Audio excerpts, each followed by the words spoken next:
बिस्मिल्लाहिर्रहमानिर्रहीम अस्सलाम वालेकुम। इसराइल के लिए आज बड़ा बुरा दिन है। आपको पता है कि कल शाम को इसराइल ने हमला किया था शाम के अंदर, और ये बड़ा तबाहकुन हमला था। उन्होंने प्रोवोक किया रूस को और शाम को, और ये एक और जंग उन्होंने जाहिर सी बात है छेड़ दी, और ये पूरी दुनिया में जंग छिड़ रही है। आज इसराइल के साथ जो हुआ है वो उनको बड़ा सबक मिला है। ये नहीं पता कि इस सारी सूरत हाल में अब कितने हेलीकॉप्टर्स और गिराए जाएंगे।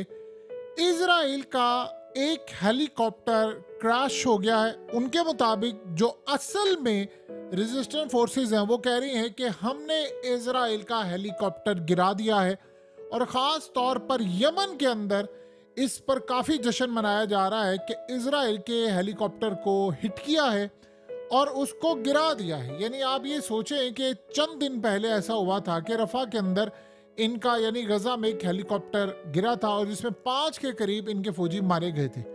अब आप ये सोचें तकरीबन इस वक्त सूरत हाल ये है कि शाम की साइड पर इजराइल का एक साउदर्न सीरिया जो है, ये साइड के ऊपर इजराइल का हेलीकॉप्टर इस वक्त गिर गया है, उसको गिरा दिया गया है। कैसे गिराया है, कितने फौजी इसमें मारे गए हैं, ये अब डेवलपिंग स्टोरी है, जैसे जैसे सूरत हाल सामने आएगी। लेकिन मीडिया के ऊपर इजराइल में हमेशा की तरह एज यूजुअल कि जी हमारा हेलीकॉप्टर गिराया नहीं गया, वो जी क्रैश हुआ है, वो जल्दी चीज़ें पता चल जाएंगी। अब ऐसा लग रहा है कि रूस और बाकी ताकतों की जानिब से अब इनको जवाब देने की भरपूर तैयारियां शुरू हो चुकी हैं।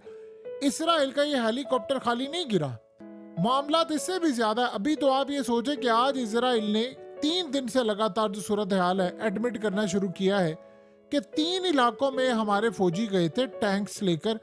अब मिसाल के तौर पर आप जरा ये मनाजिर देखिए, ये लिबनान में एक जगह है जो कि लिबनान और इसराइल के बॉर्डर से तकरीबन 2 किलोमीटर दूर है। इस सूरत हाल में इन्होंने कहा जी हमने यहाँ पर जाकर इसराइल का झंडा लगा दिया है और लिबनान का इलाका अब हमारे हाथ में आ गया। हुआ ये कि ये इन्होंने वहां से हमला करने के लिए गए थे लिबनान के इलाके में। अब ये जो झंडा लगाने वाले हैं ये मारे गए हैं सारे, और झंडा वहीं का वहीं लगा रह गया है। और उसके बाद गालिबन अब लेटेस्ट जो डेवलपमेंट आ रही है कि वहां से झंडा उखाड़ दिया गया, लेकिन जो लगाने के लिए गए थे, ये बना रहे थे वीडियोस, ये सारे मारे गए हैं ज्यादातर। इनमें से बचे कौन से हैं, क्या सूरत हाल है।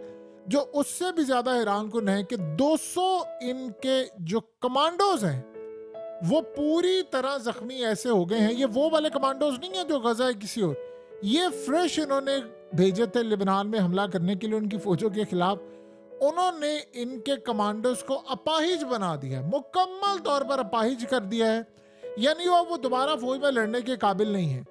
मामला यहाँ तक नहीं है। आप ये सोचे कि आयरन डोम की क्या हालत हो गई है कि वो रॉकेट या उनकी चीजें पूरी तरह अब कंट्रोल से बाहर हो गई हैं कि उनके अपने रॉकेट आप देखिए आयरन डोम का किस तरह जाकर उन्हीं के कब्रिस्तान में गिरा, और कब्रें अब उनकी तबाह होना शुरू हो गई। यानी वो असल में हिजबुल्लाह के रॉकेट्स रोकने की कोशिश कर रहे थे। इनका पहले अपना हेलीकॉप्टर तबाह हो गया है, फिर रॉकेट रोकने की कोशिश कर रहे हैं, वो भी नहीं हो पाया, तो अपना ही कब्रिस्तान असल में वो तबाह हो रहा है। और दूसरा इस वक्त सूरत हाल ये है कि हिजबुल्लाह की जानिब से रॉकेट्स की बरसात हो रही है, और ये रॉकेट्स असल में बहुत ज़्यादा इजराइल के अंदर तबाही लेकर आ रहे हैं। वहाँ पर मुकम्मल तौर पर तबाही बर्बादी के आसार हैं, लोग मारे जा रहे हैं। यानी हर तरह पर हाइफा तो इस काबिल ही नहीं रहा कि आप अब वहाँ पर रह सके। आप सोचें कि नॉर्दर्न साइड के ऊपर आपके लाखों लोग इस वक्त कह रहे हैं ये कि हमने वहाँ पर उनको लेकर आना है। लाखों लोग वहाँ पर इंतज़ार कर रहे हैं कि वापस आए, लेकिन वो आ नहीं सकते। जो बाकी रह गए वो भी छोड़कर जा रहे हैं।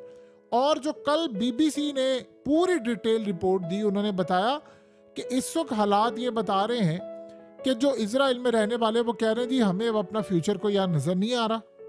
जिस तरह ईरान ने हमला किया है, इन्होंने उनके लीडर आयतुल्ला अली खामनाई को हिट करना है या जो भी सूरत हाल होगी, हमें इतनी बड़ी जंग नजर आ रही है और हमें लग रहा है कि अब ये मामला क्लियर नहीं हो सकता। लिहाजा वो वहां पर अपनी प्रॉपर्टीज चीजें बेचकर वहां से धड़ाधड़ निकलने की कोशिश करें। और उन्होंने कहा कि मेजॉरिटी जो इजराइल के अंदर है, स्पेशली हाइफा की बात हो रही है, और अब मामला तिल अवीव तक चला गया है। तिल अवीव में उन्होंने प्लान ये किया है कि आपको पता है कि जिस जगह पर ये रहता है इनका प्राइम मिनिस्टर नेतन्याहू, उसके करीब तर जाकर ये अब हमले करना शुरू कर दिए उन्होंने। और उस सारे मामले पर आज यमन में इनके हेलीकॉप्टर गिरने की बहुत ज़्यादा खुशी मनाई जा रही है और कहा जा रहा है कि डायरेक्ट हिट किया है जिससे इनका हेलीकॉप्टर गिरा है। और बकौल इनके कि जी अभी तक हम बताएंगे आपको कि हमारे कितने लोग मारे गए हैं, कैसे हुआ है, लेकिन जी ये अभी तक क्रैश हुआ है और हम क्रैश की वजूहत जानने की कोशिश कर रहे हैं।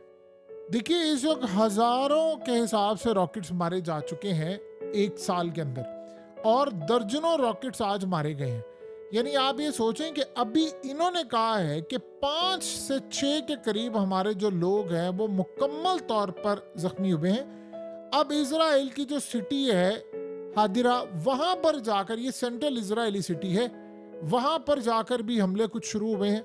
यानी आप ये सोचें कि किस लेवल पर जाकर अब इसराइल में तबाही का प्रोग्राम बना है। जो सबसे बढ़कर बात यह है लिबनान में और शाम में, असल में इसराइल कर क्या रहा है कि शाम के अंदर उसने जो रात को हमला किया वो तो सीधा सीधा उसने रूस को पैगाम दिया है कि भाई इस जंग में आ जाओ। उसने शाम के अंदर हमला किया और वो जंग को एक्सपेंड कर रहा है।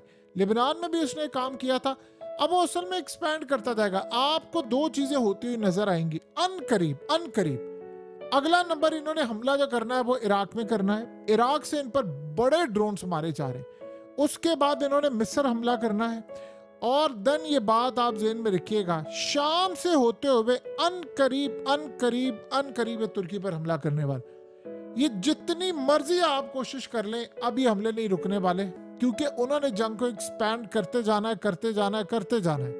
आज इजराइल की सूरत हाल इतनी ज्यादा खतरनाक हो गई थी कि हाइफा के ऊपर जो हमला हुआ है उसमें इनके 6 के करीब जो लोग हैं डायरेक्ट हिट हुए हैं और हालत इतनी खतरनाक है कि उनका जिंदा बचना नामुमकिन है।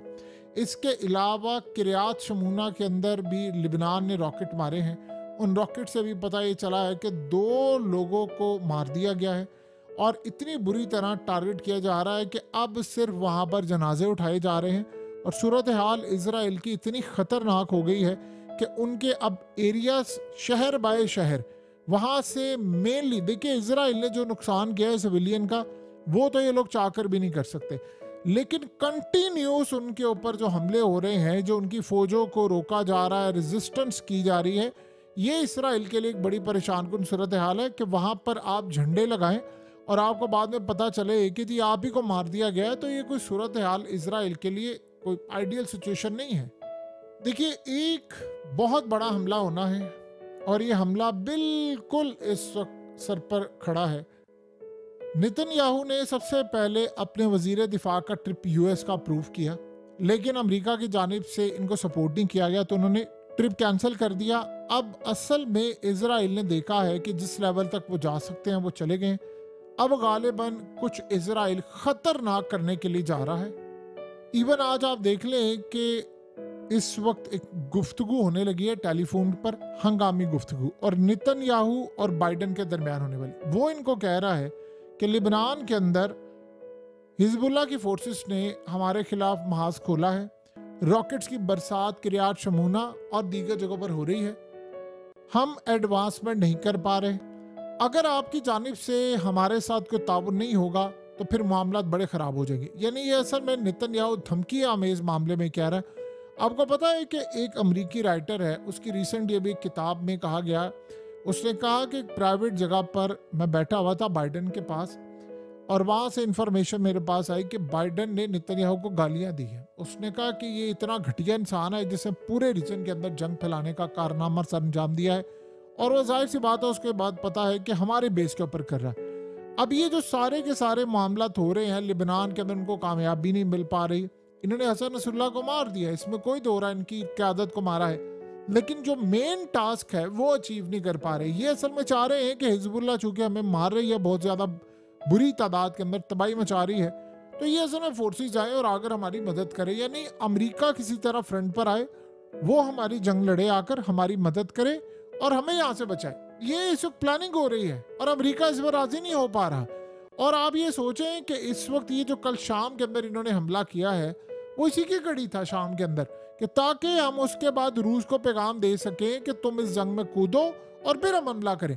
अब ये जो हेलीकॉप्टर इनका तबाह हुआ है, इस पर अभी ये नहीं पता कि किसी टेक्नोलॉजी से गिराया गया है, मिसाइल से हिट हुआ है या क्या दूसरी सूरत हाल हुई है। लेकिन एक बात तय है कि इजराइल को अब हमलों का जवाब मिल रहा है ख़ास तौर पर लिबनान की जो जंग है उसमें इजराइल को अभी तक कामयाबी नहीं हो पा रही। जो फौजी आगे जाते हैं ये करते क्या है कि टनल्स की वीडियोस बना लेते हैं, कुछ टनल में चले गए जी हमने इनकी सुरंग पकड़ ली, और बाद में पता ही चलता है कि वो इनके लिए ट्रैप था, वीडियो शीडियो बना लेते हैं, लेकिन उसके बाद उसी ट्रैप में ये मारे जाते हैं। एग्जैक्टली जैसे इन्होंने इजराइल का झंडा लगाया कि जी हमने ये फलाना लिबनान के इलाके पर हमने फतह कर लिया है, और बाद में पता ये चला कि जो झंडा लगाने वाले थे वो इस वक्त दुनिया में मौजूद ही नहीं है। तो इस तरह उनको ट्रैप करके उन पर हमले किए जा रहे हैं।